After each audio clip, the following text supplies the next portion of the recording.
सोचो, एक अंधेरा जंगल है, हवा जोर से बह रही है, परछाइयां नाच रही हैं, आपको फुसफुसाहट सुनाई देती है, आपको डर लगता है। लोग कहते हैं कि ब्रह्म राक्षस यहीं रहते हैं, वो बहुत डरावने प्राणी हैं, लोग उनसे डरते हैं। ब्रह्म राक्षस दोस्ताना भूतों की तरह नहीं होते, वो गुस्सैल और शक्तिशाली होते हैं, उन्हें आसानी से भुलाया नहीं जा सकता। उनके गुस्से की कहानियां पीढ़ी दर पीढ़ी चली आ रही हैं। ये कहानियां हमें बुरे कर्मों के परिणामों की याद दिलाती हैं। ये कहानियां महत्वपूर्ण हैं। ये हमें सही और गलत के बारे में सिखाती हैं। ये हमें कर्म के बारे में सिखाती हैं। ये हमें अच्छा जीवन जीने की याद दिलाती हैं। ये ब्रह्म राक्षस कौन हैं? इनका जन्म आम तरीके से नहीं होता। वो कभी ब्राह्मण थे। ब्राह्मण सम्मानित लोग होते हैं, वो शिक्षक और पुजारी होते हैं, उन्हें बुद्धिमान और दयालु माना जाता है। लेकिन कभी-कभी ब्राह्मण भी गलतियां करते हैं। वो लालची हो सकते हैं, वो शक्ति की लालसा कर सकते हैं, वो अपराध भी कर सकते हैं। जब इन बुरे कर्मों के साथ उनकी मृत्यु होती है तो वे ब्रह्म राक्षस बन जाते हैं। उनकी अधूरी इच्छाएं उन्हें फंसा लेती हैं। वो आगे नहीं बढ़ सकते, वो राक्षसी बन जाते हैं, वो ब्रह्म राक्षस बन जाते हैं। ब्रह्म राक्षस देखने में बहुत डरावने होते हैं। वो विशाल और शक्तिशाली होते हैं। उनके शरीर क्रोध से भर जाते हैं। उनके लंबे नुकीले पंजे होते हैं। उनकी आंखें आग से जलती हैं। वो अक्सर एक अजीब सी चमक से घिरे होते हैं। लेकिन उनके बारे में सबसे डरावनी चीज उनकी आवाज है। यह गहरी और भयानक होती है। ये उनके दर्द और गुस्से को दर्शाती है। उन्हें अक्सर चिल्लाते और कराहते हुए सुना जाता है। उन्हें अपने पिछले कर्मों की यातनाएं मिलती हैं।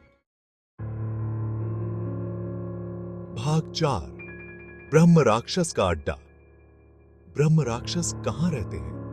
कहा जाता है कि वो अपने अतीत के स्थानों पर भटकते हैं। वो अपने पुराने घरों के पास रह सकते हैं। वो उन जगहों पर भटक सकते हैं जहां उन्होंने पाप किए थे। वो अक्सर श्मशान घाट के पास पाए जाते हैं। वो मृत्यु की ऊर्जा की ओर आकर्षित होते हैं। कहा जाता है कि वो जंगलों और खंडारों में भी रहते हैं। ये जगहें आमतौर पर शांत और खाली होती हैं। इससे उन्हें दुनिया से छिपने में मदद मिलती है।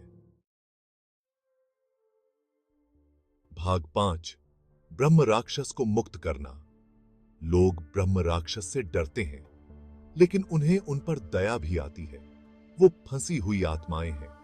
वो मुक्ति की तलाश में हैं। प्राचीन ग्रंथों में कहा गया है कि उन्हें मुक्त करने का एक तरीका है।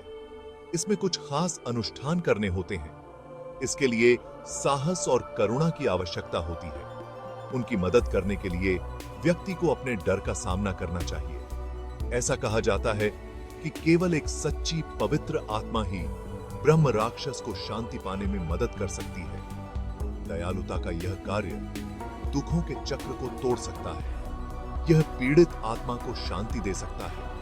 यह हमें याद दिलाता है कि हर कोई करुणा का पात्र है, एक ब्रह्म राक्षस भी। भाग 6, ब्रह्म राक्षस का महत्व। ब्रह्म राक्षस की कहानियां सिर्फ डरावनी कहानियां नहीं हैं। वो हमें महत्वपूर्ण सबक सिखाती हैं। वो हमें कर्म के बारे में याद दिलाती हैं। वो हमें अच्छा जीवन जीने की याद दिलाती हैं। वो हमें लालच और क्रोध के खतरों के बारे में सिखाती हैं। वो हमें दिखाती हैं कि क्या होता है जब हम सही रास्ते से भटक जाते हैं। वो हमें अपनी इच्छाओं पर नियंत्रण रखने की याद दिलाती हैं। ये कहानियां हमारी संस्कृति का हिस्सा हैं। ये पीढ़ी दर पीढ़ी चली आ रही हैं। ये हमें अपने अतीत के बारे में सिखाती हैं। ये हमें खुद को बेहतर समझने में मदद करती हैं।